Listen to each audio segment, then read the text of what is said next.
¿Qué tal, amigos de Mejorando mi Salud? El día de hoy es un día muy importante para nosotros los médicos, pues estamos celebrando el desarrollo y la evolución de la medicina y no podíamos hacer otra cosa diferente que invitar al doctor Carlos Viesca Treviño. El doctor es médico, pero es un estudioso de la historia y de la filosofía de la medicina de nuestro México prehispánico, pero también de todo el mundo.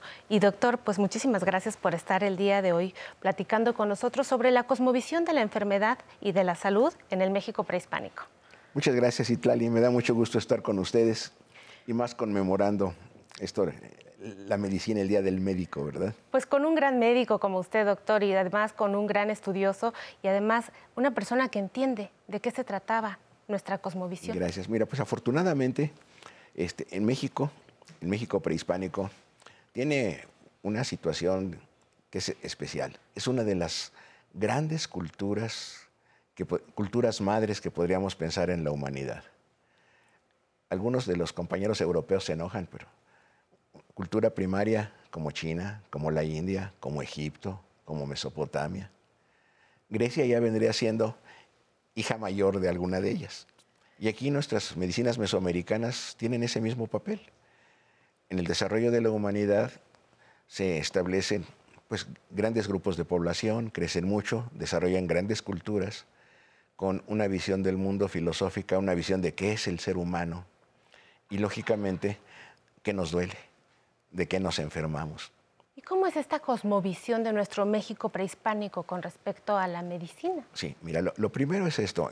La visión del mundo y la visión del universo es que no hay un alfa y un omega. El universo, no hay un principio y un fin, sino el universo lo hacen los dioses y a partir de ahí se está reciclando. Esto aterrorizó a los evangelizadores del siglo XVI porque dicen, ¿cómo que no se acaba? No, se recicla. Hay 4 soles, cuando se acaben los 4 soles y se caiga el cielo sobre la tierra, se van a volver a levantar y va a haber otros 4 soles. Entonces, si nos esperamos lo suficiente, un buen día los pisos del universo van a estar en la misma situación que hoy y vamos a estar tú y yo platicando en Canal 11 dentro de unos 3 o 300 millones de años de estas mismas cosas.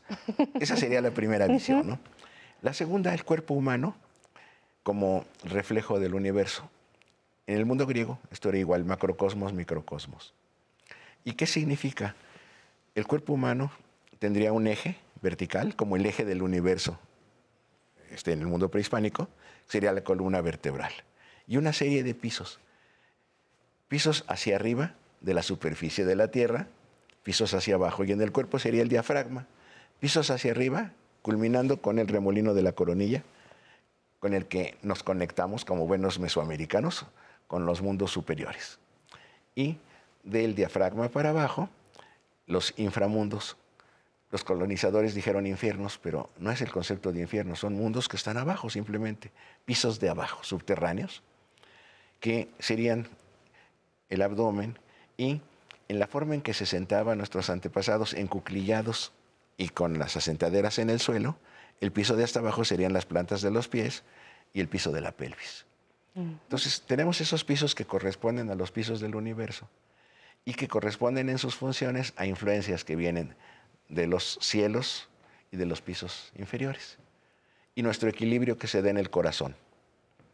Por eso todavía decimos que los mexicanos de repente pensamos con el corazón.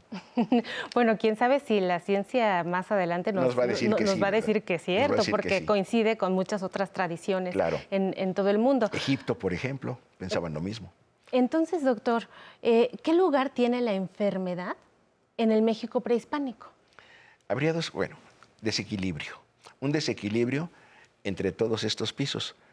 Si lo comparamos con el universo, un asteroide, un planeta que se cae o que se desbarata, o más aquí en la superficie, una tempestad.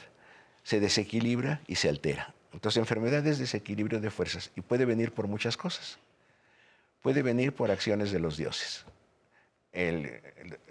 Nuestros antepasados tenían muchos dioses, pero se iban organizando.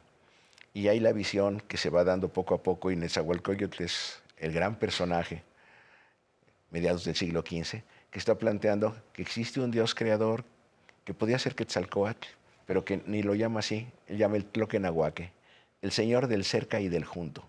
Es decir, el Señor de lo que está más allá y de lo que está más acá, de todo, ¿no? Y de ese universo que se está moviendo. Y dice, ese es el Dios central. Y los demás, pues son sus descendientes y aparecen de diferentes maneras. Entonces hay un politeísmo que va caminando hacia un monoteísmo, y ese Dios, el Tloquenahuaque, generalmente nos cuida. Y los de abajo, pues de repente se enojan y hacen cosas. Hay dioses que ayudan para la salud, como sería Tlaloc, que cura todas las enfermedades que tienen que ver con la acumulación de agua en el cuerpo. O algunos que fastidian mucho, como este Escatlipoca, el sol de la noche, que él, cuando se enoja, manda enfermedades mentales y epidemias. Pero que también es el que enseña a los hechiceros de todos los poderes nocturnos para poderlos curar cuando se necesita. Hay un dios que es muy, muy lindo, Ixtlilton, es un dios niño. Es el símbolo del Hospital Infantil de México, del Federico Gómez. Y don Federico Gómez lo escogió por esto. Es un dios niño que es el que cuida la salud de los niños. Y tenían una forma muy bonita. Cuando un niño se enfermaba, lo primero que hacían es llevarlo después de los remedios de la abuelita, si no se componía, a ver, los sacerdotes de Ixtlilton, y reflejaban la carita del niño en el agua que comían en la casa, que bebían en la casa, que la tenían en cántaros. Si la carita salía borrada, el diagnóstico es el niño perdió el espíritu, perdió el tonali, el alma principal. Entonces hay que regresárselo, hay que darle una serie de cosas, hay que castigar a la familia porque esas aguas que no reflejan al niño no funcionan. Hablaríamos de aguas contaminadas y de niños con enfermedades gastrointestinales, y les dan el agua a beber del templo. Doctor, en este análisis tan bonito y además tan auténtico que uno puede sentir, ¿qué le puede decir hoy a las personas que nos están viendo, a los médicos que nos están viendo, sobre cómo rescatar, pero además continuar este camino con nuestra tradición, pero acoplando también el pensamiento científico de la era moderna? Claro, hay dos situaciones. Uno, además de los dioses y de espíritus más grandes, más chiquitos, también hay qué se come uno, cómo son las evacuaciones, si orina o si no orina, si suda, si no suda. Y se va haciendo también una teoría de sustancias que en el siglo XVI las compararon con las sustancias que consideraban los griegos, los 4 humores de los griegos. Acá se llamaban aláhuac. Aláhuac significa algo así como mucosidades o como flegmas.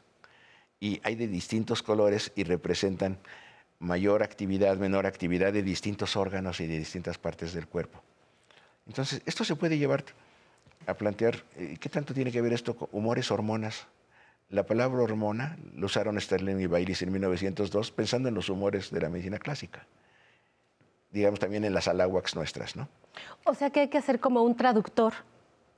En primer lugar, sí, pero después se traduce para ver qué significaba con ellos. Pero después tendríamos que plantear qué nos enseña hoy y cómo podemos hablar con nuestros pacientes. Pacientes que muchos de ellos tienen esta cultura ancestral, muchos que han aprendido el castellano tarde, que ahora no es una lengua que no sea nuestra, también es nuestra, pero las anteriores no las podemos dejar de lado, ¿no? Son muchas. Simplemente 19 idiomas mayas con 80 y tantos dialectos.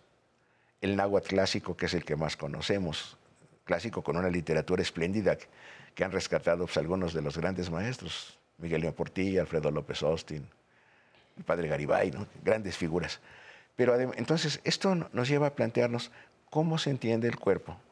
Y nosotros como médicos actuales tenemos que pensar cómo entiende el cuerpo y su enfermedad nuestro paciente. Ahora, es fundamental entonces que estudiemos el antecedente prehispánico, náhuatl, que fue lo que me referí fundamentalmente, pero maya, tolteca, totonaca, huichol, etcétera, ¿no? La cosmovisión del paciente y sí, a partir de la cosmovisión del paciente, la salud del paciente. Claro, y establecer un diálogo. A mí me ha tocado en la práctica, oiga doctor, yo traigo un mal espíritu adentro. Si yo le digo te lo voy a quitar con un antibiótico porque le acabo de diagnosticar una infección, me va a decir, ay, usted no sabe de malos espíritus. Si yo le doy un antibiótico que es específico para matar un mal espíritu que se llama salmonela, la cosa es diferente. Exactamente, y la cosa es diferente. La cosa es Vamos diferente. a tener que ir entendiendo y descifrando esto de la salud. Doctor, Claro. gracias por traer al foro de Aprender a Envejecer en un día tan especial para nosotros los médicos este importante tema de salud y de reflexión que nos ha quedado, pero como huella bien puesta en el corazón. Y quedaría otra cosa muy bonita. Cerca de 2,000 plantas medicinales que tenemos, 4,000 entre medicinales y alimenticias en el área de lo que era Nueva España, que la mayor parte son utilizables si sabemos para qué se usan y si las resignificamos. Nuestra obligación como científicos es resignificar. Resignificar. Estudiar y resignificar. Usarlas, pero sabiendo para qué servían y para qué nos sirven ahora. Y con esta importante información nos vamos. Gracias, doctor Viesca. Mil gracias, Citlali.